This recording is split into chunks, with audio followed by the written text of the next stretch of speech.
मैं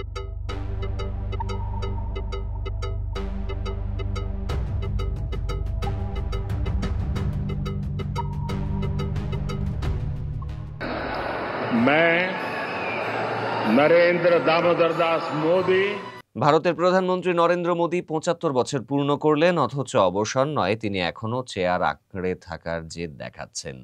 বিজেপিতে দীর্ঘদিন ধরে প্রচলিত ছিল ৭৫ পার মানেই প্রবীণ নেতাদের সরে দাঁড়াতে হবে।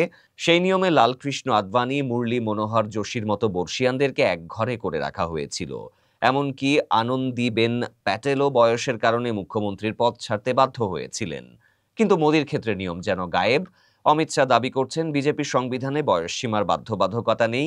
রাজনৈতিক বিশ্লেষকদের মতে এটি আসলে মোদীকে ক্ষমতায় রাখার অজুহাত ছাড়া কিছু নয়। প্রবীণদের সাইডলাইনে ঠেলে দেওয়ার যে অঘোষিত নিয়ম, সেটি শুধু মোদীর ক্ষেত্রে প্রযোজ্য হচ্ছে না। ফলে দলের ভেতরে ক্ষোভ বাড়ছে। অনেক নেতা স্বীকার করেছেন সাধারণ নেতাদের জন্য বয়সসীমা আছে, কিন্তু মোদীর জন্য আলাদা আইন। এই দ্বিচারিতা স্পষ্ট করে দিয়েছে ক্ষমতার লোভে মোদী নিজ দলের সংস্কৃতিকেও পদদলিত করছেন।